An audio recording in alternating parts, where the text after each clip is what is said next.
Tips seterusnya, tips kekal kurus sampai mati. Sampai mati tu. Okey, topik kita seterusnya. Okey, itu topik pengurusan stres. Okey. Jadi, ini yang ada tak nampak kat skrin ni, dah terima hakikat dunia ni. Ini dah tips yang pertama lah. Tapi sebelum itu, Coach nak terangkan. Stres ni, kebanyakan orang badan dia dah kurus, tetapi dia ada masalah buncit.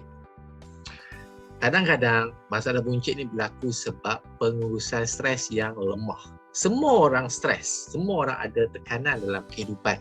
Kalau tak ada tekanan, kita tak bergerak. Okay, rasa nak pergi buang air pun tekanan.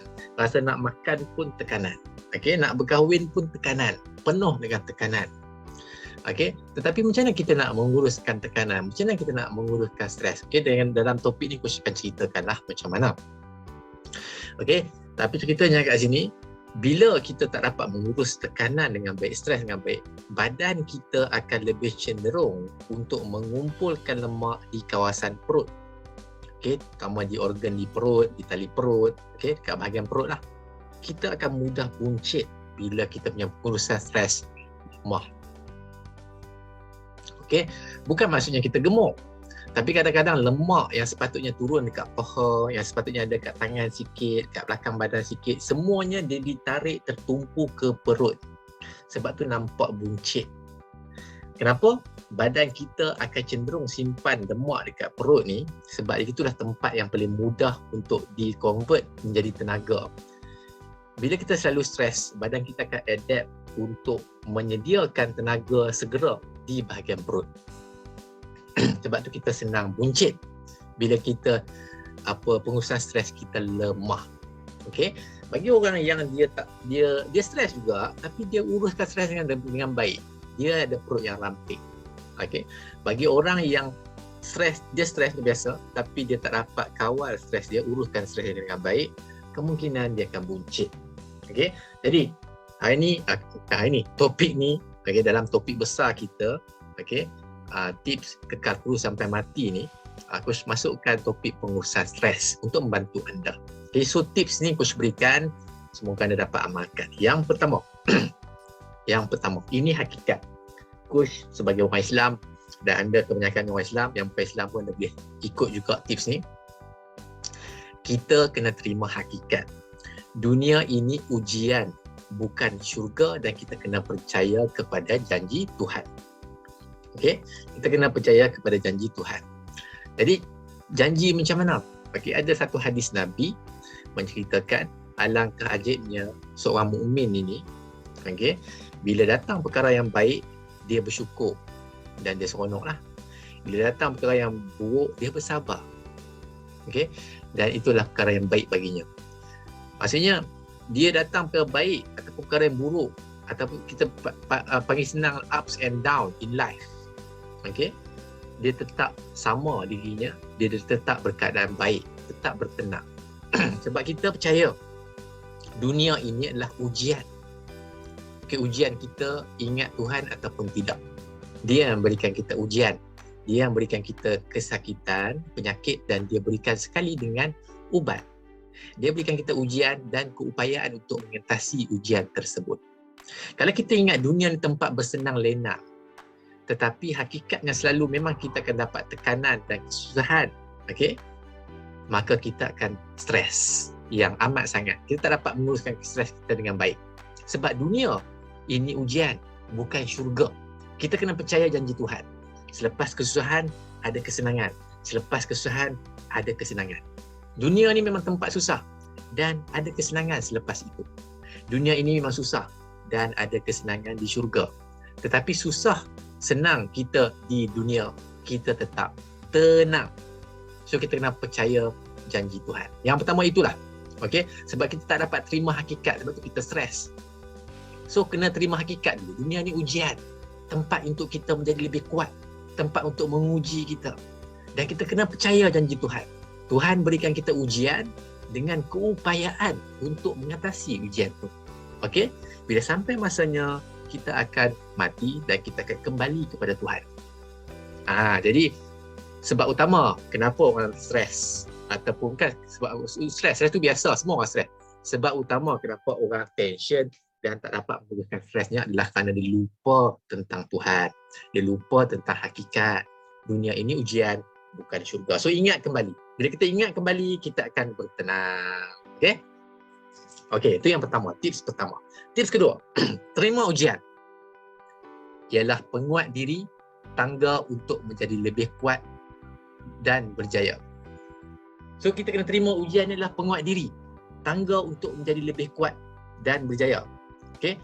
Bila kita mula ada mindset bahawa ujian ni adalah penguat diri kita, tangga untuk menjadi lebih kuat dan berjaya, kita terima ujian ni yang menguatkan diri kita, tekanan yang menyebabkan kita bergerak, tekanan yang menyebabkan kita naik ke atas menjadi lebih baik, tekanan yang menyebabkan kita menjadi lebih tahan. Bila kita terima ini, secara automatik badan kita akan merembeskan hormon-hormon positif, hormon-hormon positif yang menyebabkan kita lebih bertenang dan menguatkan diri kita untuk recover balik dan menjadi lebih kuat. Things that don't kill me will make me stronger. Ingat tu. Jadi kita kena terima ujian ialah penguat diri. So kalau anda tengok tips pertama dan kedua ni pasal penerimaan sahaja. So kena terima dulu. Kena terima dahulu. Seterusnya, jangan pendam masalah tapi usaha selesaikannya. Inilah teknik yang paling power sekali untuk anda mengatasi stres. Stres berasal daripada, untuk kita menguruskan stres, stres berasal daripada apa kita panggil masalah, benda yang tidak menyenangkan kita. Kebanyakan orang dia tak uruskan stres dengan baik kerana dia tidak menyelesaikan masalah, dia tidak berhadapan dengan masalah. Cara yang paling power untuk anda hilangkan stres adalah untuk anda menyelesaikan masalah. Setengah orang dia tak nak berhadapan dengan orang yang dia bergaduh. Dia tak nak dia tidak mahu menegakkan kebenaran dan keadilan contohnya. Dia pendam saja, dia jadi mangsa saja, dia depres. So, jangan pendam masalah. Ada masalah, selesaikan. Ada masalah, selesaikan. Itu yang pertama. Sebab banyak orang dia stres sebab dia tak selesai, dia tak mahu selesaikan masalah dia atas pelbagai faktor. So, cara paling utama untuk anda menyelesaikan stres anda, untuk menguruskan stres anda adalah untuk anda menyelesaikan masalah. Hilang masalah, hilanglah stres. Seterusnya, ambil alternatif lain untuk jalan mencapai objektif. Bila kita ada masalah, kita nak menyelesaikan masalah kita. Kadang-kadang masalah kita berpunca kerana kita degil.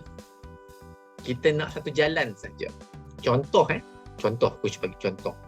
Hari raya, hari raya baru lepas. Hari raya kita nak baju color pink. Jadi objektif kita adalah untuk cantik di hari raya, untuk sedondon di hari raya. Itu objektif utama kita.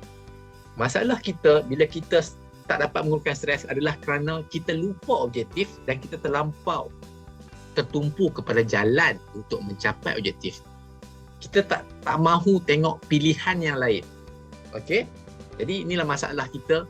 Bila kita terlampau tertumpu kepada satu pilihan, kita lupa pilihan-pilihan lain untuk mencapai objektif. Contohnya nak cantik di hari raya, nak sedondon, nak baju pink. Baju pink dah habis kat kedai, tinggal baju merun saja. Jadi masalah kita sebab kita asyik cari baju pink, cari tak jumpa, kita stres. Apa kata kita ambil baju merun untuk sedondon dengan family kita je lah, kan?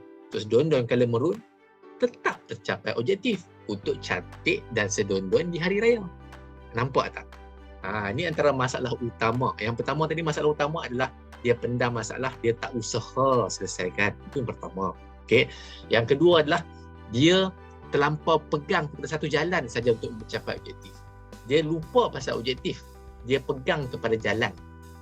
Nampak tak? Contohnya, kita nak balik kampung, kita ada jalan highway, ada jalan dalam. Kita dah tahu jalan highway tu jam, kan? Jalan highway tu jam, kita check kat kita punya maps, memang merah sepanjang jalan sampai kampung. Cuba check jalan dalam. Dia mungkin ada merah sikit-sikit, dia mungkin jauh sikit, tapi dia tetap adalah cara untuk kita sampai ke kampung kita, walaupun panjang sedikit tapi lebih tenang. Mudah nak singgah surau. Okey, singgah-singgah tepi jalan, beli durian, beli buah. Okey, kalau bosan-bosan sikit, pergi tepi pantai, relax-relax, tak bertenang.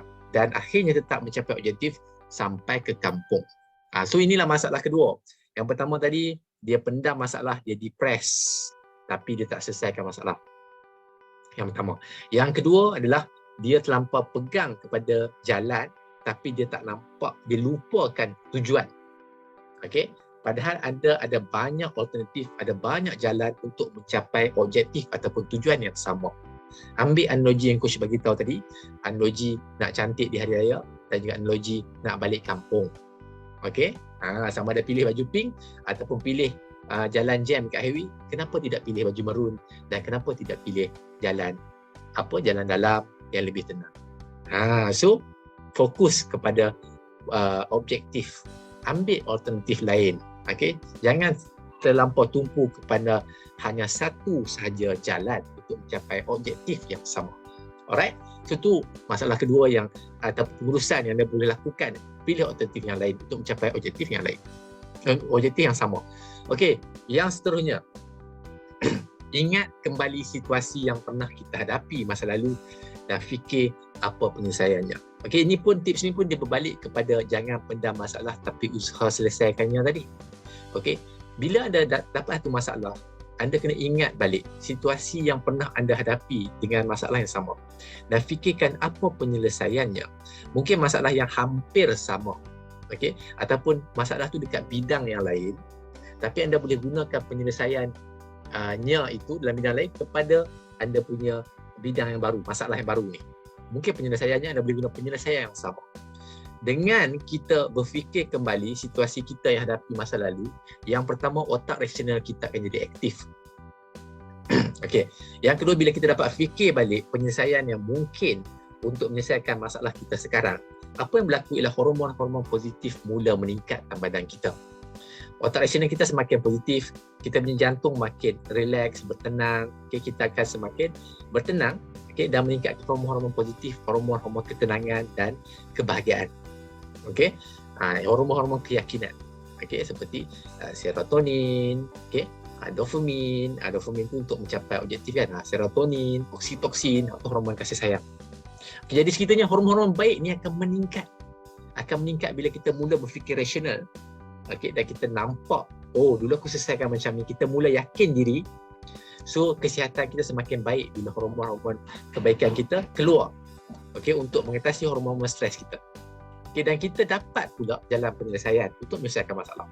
So dengan mengingat kembali situasi ataupun pengalaman lalu sahaja boleh membantu kita menguruskan stres. Okay, bila kita dapat idea untuk menyelesaikan masalah melalui pengalaman kita lepas, maka kita dah menyelesaikan masalah utama orang yang stres ni, iaitu pendam masalah. Sebab apa? Kita boleh menyelesaikan masalah menggunakan pengalaman kita yang lepas. Okey, yang seterusnya, express. Jangan depress. Berbalik juga kepada jangan pendam masalah tapi usaha selesaikannya ni. Okey, express. Jangan depress. Tengok tak? Orang yang suka huha-huha, dia memang outstanding. Dia suka bercakap, suka menjerit. Dia express. Okey, tapi dia kan marah-marah, dia express. Dan orang yang marah-marah pun kadang-kadang sebenarnya dia lebih sihat berbanding orang yang pendam diam-diam. So, express. Jangan depress. Okey? Jadi anda kena, yang pertama, dapatkan pertolongan ahli keluarga, rakan-rakan. Jumpa family, jumpa kawan-kawan, jumpa pasangan, jumpa kawan-kawan rapat, ceritakan masalah, kita express. Sebab apa? Dengan express kita akan menjadi lebih tenang, kita lebih sihat dan kita akan lebih rasa disayangi, hormon serotonin meningkat, oksitoksin semua meningkat. Okey? Jangan depress. Depress ni menyebabkan bunuh diri. Ramai orang bunuh diri sebab dia simpan seorang-seorang dia. Dia tak mahu berkongsi. Kita kena express, cerita pada keluarga, pada rakan-rakan. Okey? Dan benda ni juga akan akhirnya bila cerita kepada kawan-kawan, rakan-rakan apa semua, insya-Allah keluarga kita, rakan-rakan kita akan ada usaha untuk menyelesaikan, akan ada penyelesaian. Dia orang akan bagi saranan dan kemungkinan dia orang sendiri akan selesaikan masalah kita. So, akan selesailah masalah utama stres, iaitu masalah itu diselesaikan sendiri. Sebab apa? Kita mendapat pertolongan kawan-kawan dan keluarga kita, orang yang kita sayang. Okay, Okay, kita express, ceritakan. Okay, ceritakan. Akan ada orang yang akan membantu kita. Akan ada orang yang akan mendengar kita. Okay, so express, jangan depress. Tetapi, tapi sekurang-kurangnya anda express kepada Tuhan. Okay, sebab itulah umat Islam, Muslim, kita menyelesaikan masalah dengan solat dan sabar. Solat tu, sujud tu, okay, kita berkomunikasi, kita dengan Tuhan. Okay, kita mengadu kepada Tuhan. Mengadu dan minta pertolongan dari Tuhan yang menguji kita hakikatnya lah. Ya Allah, selesaikanlah masalahku ni, ya Allah. Berikanlah kekuatan kepada aku untuk aku menjalani ujian yang kau berikan kepada aku. Berikanlah kekuatan dan pertolongan. Sabar dan solat, ya. Dengan sabar dan solat. Okay, bila tindakan kita sujud, bergerak, okay, bila kita sujud, otak kita akan berfikir dengan optimal. Okay, ni ikut kajian saintifik pun macam tu. Bila kedudukan sujud tu akan menyebabkan otak kita berfikir secara optimal. Itu yang pertama. Yang kedua, bila badan kita bergerak, dia akan menyebabkan hormon-hormon yang telah kita rembeskan tu menyebar dengan lebih mudah ke seluruh badan kita. Bila kita mengadu kepada Tuhan, kita express. So akan keluarlah segala hormon-hormon yang positif. Sedang kita tak depres. Masalah utama depres adalah kerana tidak mengadu dan bercakap dengan Tuhan. Okey? So orang yang express, dia sentiasa mendapat pertolongan daripada Tuhan. Okey? Sekurang-kurangnya bila kita lelah kat dunia ni, kita boleh kembali kepada Tuhan. Bila tak ada rezeki, bila hakikatnya tak ada rezeki, kita akan kembali kepada Tuhan. Selagi kita hidup, selagi itu kita mendapat pertolongan Tuhan. Tapi jangan sesekali depres, membunuh diri. Itu bukan jalan baik, jalan balik kepada Tuhan. Kita sentiasa express, minta tolong kepada Tuhan. Okey? Selagi ada rezeki, selagi itu kita hidup. Akan ada jalannya, insya-Allah. Okay. So orang yang sentiasa minta pertolongan ahli keluarga, rakan-rakan, mengadu dan minta tolongan daripada Tuhan, sentiasa solat, dekat dengan Tuhan, dia akan tenang. Okey? Dia express kawan-kawan dia. Okey? Itu kita panggil hablum minallah, hubungan dengan Allah, dan hablum minannas, hubungan dengan manusia. Kalau kita mengasingkan, kita depres, kita mengelakkan diri kita jauh daripada manusia, lepas tu kita pula tak nak bercakap dengan Tuhan, kita pula tak nak terima hakikat dunia ini ujian, maka kita akan depression. Jadi ceritanya kat sini, express, jangan depress. Okay, minta tolong ahli keluarga. Okey, yang seterusnya adalah bergerak. Dia ada kaitan juga dengan mengadu minta tolong Tuhan ni. Tadi solat kan, solat kita bergerak kan. Sujud, rukuk, kan, angkat takbir, kan, duduk di antara dua sujud, semuanya pergerakan. Sama juga bergerak. Kita banyak akan bergerak. Okey, macam mana? Bersenam dan hayati alam. Selalu coach selalu sarankan buatlah bina otot, jangan kardio, coach kata. Tu cerita pasal nak bina otot. Tapi sebenarnya untuk anda hilangkan stres, anda bolehlah pergi berjalan-jalan kat taman, nak jogging pun okey je.